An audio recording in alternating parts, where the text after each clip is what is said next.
Welcome to Made in Walker, the podcast that connects you to the people, the stories, and the ideas shaping our community.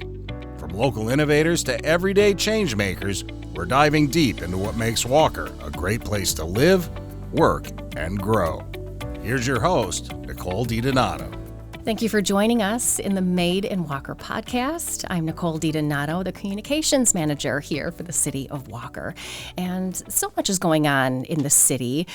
We know that our commissioners, our elected officials, they have term limits, so they have a timeline of when they need to get things done. So what's important to bring in that next pipeline of people to carry on that mission?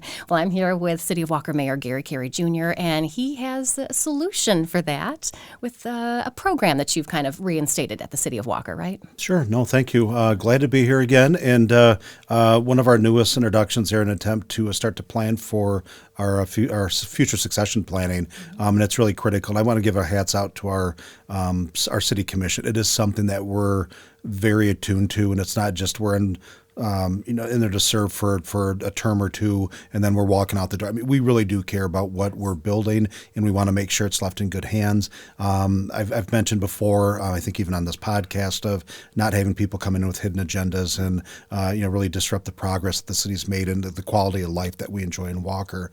So we want to make sure we develop this pipeline. People understand too what it means to govern, what policymaking means, what collaboration, and even though our roles are nonpartisan, some of us have different ideologies and viewpoints, and that's all great. We have in our households with our families, so it's really important that we understand how it is to get to a common ground that is in the best interest of our community. So one of the things we, for decades, had a group called the Youth Committee. I think it became the Youth Commission at one point. And really, in the vision is, looking forward is how do we develop these kids, at the high school level, and I'll say kids, students at the high school level, and how do we get them giving some passion, having some working knowledge of local government. So much of what they get out there might be a mainstream news media nowadays, and we want to make sure they understand it because local government is the most important one, and that really is the foundation as this country was founded, our founding fathers really put that emphasis at the local level of making sure that they, it's just how we roll. So, when we look at the Mayor's Youth Academy, we just started this past fall in 2024. Our first session was actually just talking about how did Walker come to be, and really important because for me, it was important to give those kids a foundation of where we started and where we've come from. And one of the things, many of them were astounded to find out that we started as a township 1837, December 30th, 1837. Our first township hall that we used was the old Baptist Mission Schoolhouse, and it was down on the riverbank of the Grand River, near where Bridgewater Place and Gerald Ford Museum is at today's age. And for the students to comprehend, that's where City Hall, as they call it, used to be, and we took them through that. So everything north and west of the Grand River at the time was Walker Township.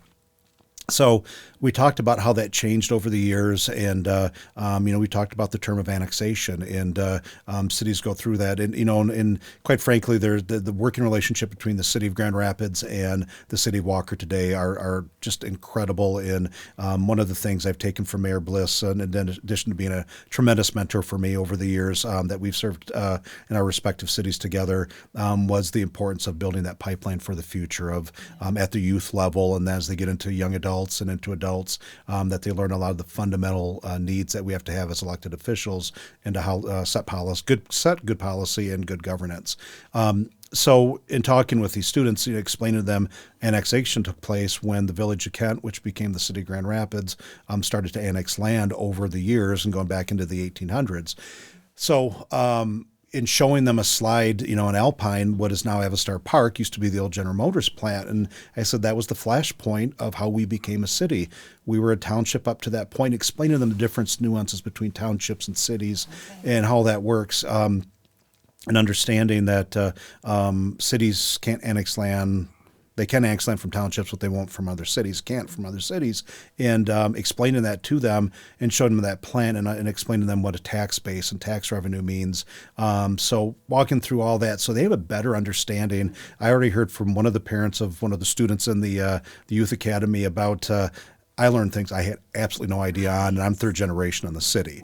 So that was pretty cool to hear that piece of it. But teaching them that first, really that baseline, and that first monthly meeting we had back in the fall last year, and second session that we talked about was governance and policy making, and understanding what it means to come to the table. And we might have, we maybe even use some of the examples of favorite flavors of ice cream. Yours might be chocolate, mine's vanilla. How do we get that twist cone together? Yeah. But there's an art to that, but you have to be very deliberate about doing that, and you have to want to do that. And that's where I go back to making sure the people that hold elected office are qualified to do so because they're doing it for the right reasons.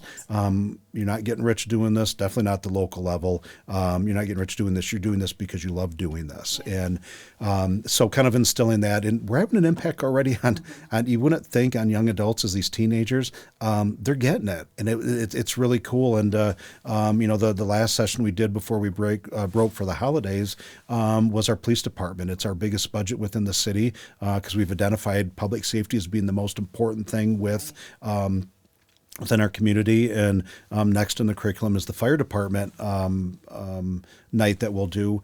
But with the police department, we went through and explained how we staff, how we fund, the importance and the investment we make in our people. It was just really neat to see the kids were able to get through things like virtual reality training. So everybody got a chance to try some new technology that we had purchased at the city, and we're just starting to implement at the time. And I had not seen it yet and had not used it, and a lot of our officers, most of our officers had not yet. So the kids really got a behind the scenes, this is how we use this. So I think they understand that better.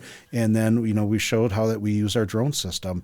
We use it for proactive situations as well as in that worst case, a reactive situation, and explaining that. What they didn't get to see at the time was our police command vehicle and why we made that investment using some of our American Rescue Plan Act money towards that. So the kids are picking up a really good baseline of what it takes to run that city, and really the ongoing curriculum is continue to educate them how finances work.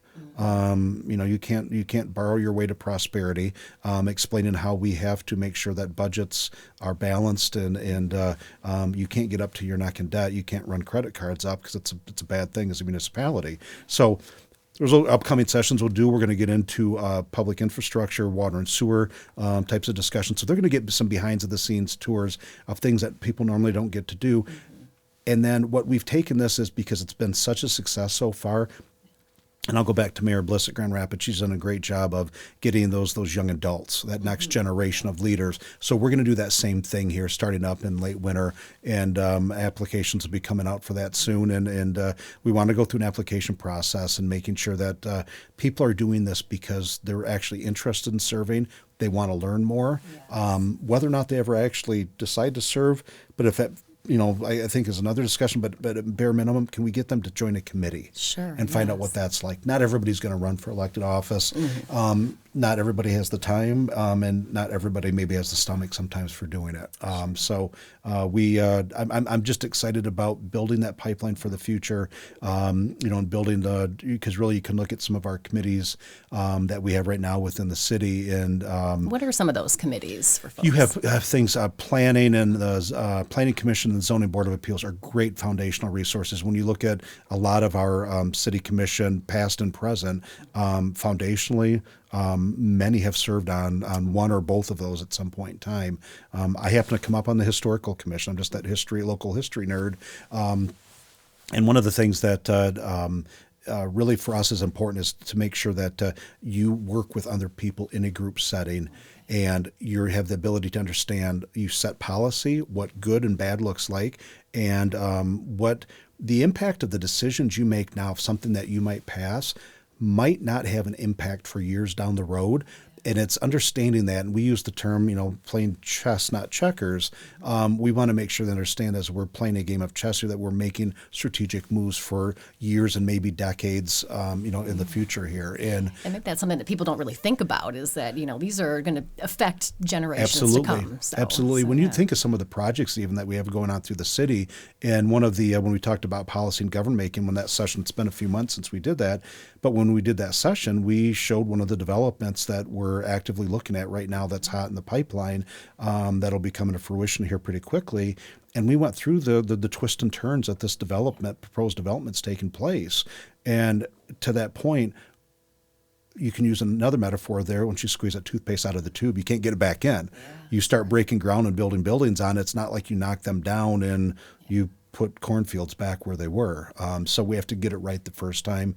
So we believe it's very important. But this really is a call out to getting people to join committees. If you're not necessarily comfortable wanting to serve on one of those higher profile committees, there's things like the community engagement. It is a very, very robust. And back when that is one that's been around for a few decades, it's definitely had some evolutions. It started out as really as an international relations committee when we were active with our sister city, Colac, Australia, and is involved to community relations at some point where they started to give awards out annually for things. And really we, coming on as mayor, I'd asked the commission in my first year or so there of, this is something I wanted to do to engage the community better. I didn't want to have relations just with the community. We wanted to engage them and get them active and volunteer to work at events or just somehow to get them engaged and more involved. And it's just paid dividends beyond what we had hoped for. So it's a very active group, some really good leadership in there right now with a group of people leading that. But that's something, it's kind of low key, not as high profile as a planning or a zoning board would be, but yet it's just as important because we have to engage with our community. So there's a multitude of ways that you're able to, within the Walker community, to engage in things. And quite frankly, if you're not sure, have a conversation myself, one of your commissioners, sure. One of our city leaders, or whatever it may be, of let's find something for you. Yeah, if you want to serve, we'll find a room, we'll find a space for you. I love that. And so if folks are listening and they're interested, what would be a best way for them to kind of look for this information? Great question. So walker.city, there's a spot for boards and committees, and there's an application there. And in the drop-down menu, it has the different applications. And one of the things that I don't want to say ever take for granted, but maybe I just for our community emphasize, all of our elected officials in the city of Walker have their cell phone numbers out there, including the mayor. And there's not a whole lot of mayors that do that because mayors can get a lot of weird phone calls at times, and maybe not so good phone calls from people with different motives, what have you, and reach out to one of us. We're very accessible. Have a conversation. We will find a home for you. If it's something that you're not sure of, we'll have you attend a meeting or two. Be a part of it, and we'll get you to where you need to be. I love that you guys make it easy. And again, this is just one way for folks to get that information to them if they have been wondering for a while if there is something that they can impact their community. There are ways, and we're glad that there are funnels for that. Right. So thank you so much, Mayor, for all of your work in trying to do that and bring that together.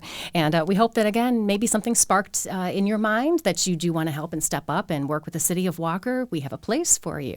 Thank you so much for listening to us. Thank you for joining us for this episode of the Made in Walker podcast. If you have comments or questions about this podcast, or if you have suggestions for future episodes, we'd love to hear from you. Please drop us an email at podcast@walker.city.